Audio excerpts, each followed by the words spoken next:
Well, it's the reason behind why your customer will purchase what you have to offer. It is to survive. So like I said in the podcast, the first one is survival. Your customer is going to come to you because you're going to help that person to win. And winning can be different from one person to another.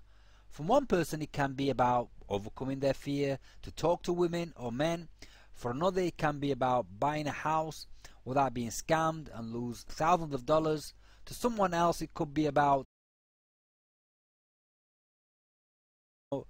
wanting to buy gold and not getting ripped off and hoping that they buy certified gold, and in their brain they might have been ripped off before, or they're worried about their pension and they want to invest in something else but they don't want to get hurt, ripped off because it's happened before. It's all in the memory. These values always leads with a problem, you know, and that problem is all about they want to survive, they want to win, they want to avoid the pain. To another person it might be building a website in 5 minutes without any HTML geeky stuff. It's taking too long. For another it's finding the right programmer who's going to build exactly the design is, and not like before where someone said they can do the job and they didn't and they lost their money. For another it is attracting customers without cold calling and getting rejected. They've gone through the pain, they've gone through where family, relatives, friends have said no. They've tried the prospecting scripts, they've tried the cold calling, and they don't want to go through that pain. You know, they don't want to get humiliated anymore. But it's always based on that leading with the problem, and deep underneath is survival.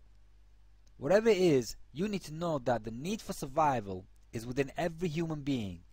It's been there from day one. It's in our DNA. Survival isn't just about living another day and just being safe. It's also about the emotional feelings of being accepted, the emotional feelings of being recognized, the emotional feelings of being loved and not being rejected, the emotional feeling of having that power, the influence, and other aspects that humans hunger for to help them win in life. Whether you provide a service to businesses or to consumers, the goal for your business is the same. It's to find out what your customer is trying to accomplish. If your customers are businesses, then for example the question might be, what are their goals in terms of revenue and growth? What are their goals to reduce labor costs and overtime? What are their goals in terms of cash flow management? And these are just a few. You need to figure out which one is a priority to this business or to that customer, and then you got to speak in their language, the language of their brain. Question for consumers who buy products or services is going to be different. For them, for their personal life, it might be how to lose weight faster and keep it off, how to stay focused by doing less, how to remove spots, blemishes, acne, how to overcome information overload, how to talk to women. Finding out who your targeted customer is and knowing what their needs are isn't going to be enough. Everyone has personal needs, that is unfulfilled. So you know when you hear people, network marketers, you hear sales rep, you hear coaches that say you gotta find out, you know, who your targeted customers are, and you gotta find out who they need, what their needs are. Well, and then they don't tell you this part that I'm gonna share with you. Needs go unfulfilled every day. When you figure out where your customer is coming from and where they want to be and what's preventing them to get there, you can create a message which helps them to get from A, from B to C. That's the part they're not telling you. So needs go unfulfilled. You got to figure out then that, hang on a minute, where is the customer? Okay, I know who my targeted customer is, I know what their needs are, but I've got to figure out then, are they in the beginning stages of A, are they in B, or are they C? They're already going to make a decision and I just need to nudge and direct them with my marketing message to the very place for them to buy the solution. Or are they in A, they know they got a problem, or they don't know they got a problem, and I need to highlight that. And that way it might go into their memory and then, oh, I do have that problem.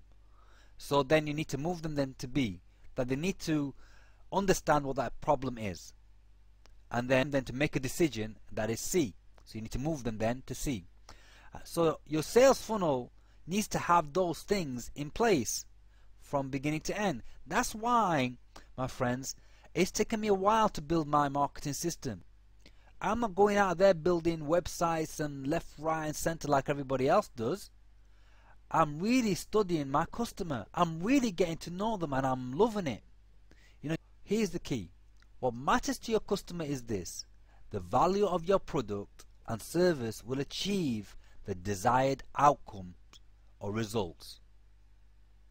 Your customer buys what they need so they can get what they want in life. They don't want messages about solutions first. That's not going to grab their attention. They don't want solutions. They want results. And in the future podcasts, you're going to see how we do that. Know that they can get the results from your products or service because your marketing message is speaking in the language of their brain.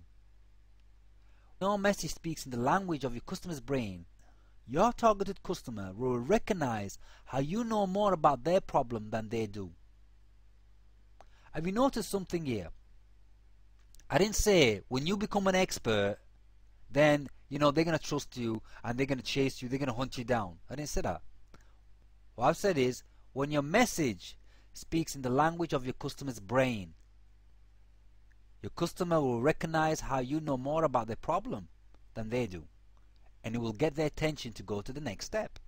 You need to be an expert in your customers, understanding them, where they come from, where are they at, what's their needs, what's the thing that's inside of them that really hurting them. And you gotta have the integrity and the honor to have the solution, and you know that it works. You've tested it out before you even try and sell it to them. Learn how to get all that you've learned about the customer message that speaks in their language. So you don't go and build a website yet. You don't go and do all these things that you are getting advice to do. You gather information about your customer. You spend time getting into their head and walk through their shoes. You get into their lives. And I don't just do it online. I do it offline. I sit with people. I ask them questions. I get to know them. I find out what makes them tick. And what I'm not saying is that you don't need general knowledge and specific knowledge. Okay, that's another thing. Because with that general knowledge, I'm going to explain later on in the podcast what that really is and not what you think it is. And specific knowledge, and I'll explain that as well in other podcasts, and it isn't what you think it is either. It's not in the books and ebooks that you're reading right now. When you don't have these two, then the switches, these triggers, won't do any good. It won't happen for you. Knowledge and specific knowledge are important, but you need to understand this part about the brain, how it works, and you need to understand that you need to know where your customer is before you can move them to B and then C. If the message speaks in the language of your customer's brain, then that's how the customer knows that you know how to help them and achieve the result or the outcome. The switches help you to create the message in a way that it gets access to your customer's brain. It's like a pattern that I've written. It's there from 1, 2, 3 right to 10, and you just follow them. They're very practical. Even a beginner can follow them. The brain says, yeah. The bouncers inside the brain, the filter system says, yeah, we're going to let the message through. We're going to give it access. First, it's going to go to the short-term memory. First, it's going to go to the sensory memory. It's going to bounce to the term memory. Okay, we're going to save it into the hard drive. Moving to the long-term memory. It's very important, this message. We want to make sure that we remember it because it's for our survival. When it does that, it will then lead them to a panel of switches that are responsible to trigger an action or a response. It's going to be, well, if this works, then how come we can't do it all the time? How come even those marketers, those advertising agencies are getting it wrong? you know, the TV commercials and that, because they're spending millions and millions, and they're finding that is, you know, it's dropping. The attention span is still dropping. You know, so what's going wrong? Well, it is true that if we can do this all the time, you'll have every prospect say yes to all you write and all you sell. It doesn't happen that way most of the time because there are other factors at play. That's use time, attention, emotion, energy, and other resources to assess if that information is a priority or it's not. You know, where the brain's thinking, okay, shall I take this information and put it into the sensory part where it's only going to be there for a few seconds so I can just evaluate a little bit, and then it says, no, it's not really important. But if it is, it says, okay, this looks like important, I want to investigate. So it moves it to the short-term memory. And then it says, wow, okay, this is going to really help me to survive. It's going to help me to, you know, whatever the case may be, you might say, it's going to really help me to show that guy revenge. You know, every human being has got these egos. Every human being has got his own reason, you know, to buy something. You know, and revenge is one of them as well. So the brain might think, no, I want to get this so I can make my wife happy and smile, you know, so that she can appreciate me more. Or the wife might say, I want to buy this because it's, you know, it's going to make my husband love me, whatever. Or I'm going to buy this because, yes, this is it. This is going to help me to save my marriage.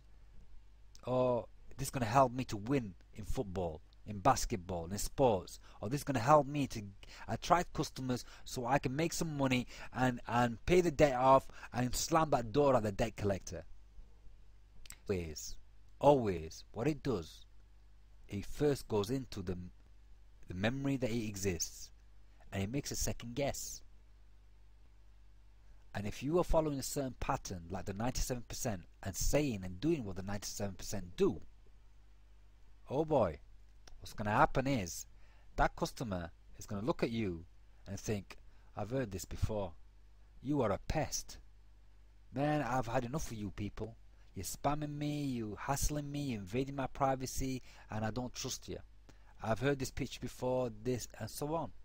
So there is no respect for you. There is, you know, you're seen as a pest. Sharing with you, these are not methods where you manipulate. Instead, these are steps to learn who your customers are, what their needs are, what is a priority need for them, what are the objectives of your customers, to help your customers make a better informed decision to buy the product or service which will help them to achieve their results. Why is this so important for you right now? Well, very simply this.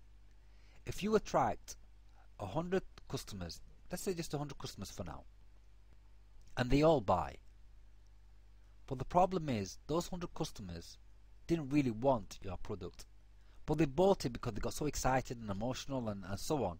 What's going to happen? They're going to ask for a refund. So isn't it better to attract your ideal customer, someone who's actively seeking what you have to offer? So if that is the case, then, which it is, then you don't have to manipulate, you don't have to trick, you only have to figure out who your customer is, what their needs are, and where they are right now in their life, and how do you get them from A to B.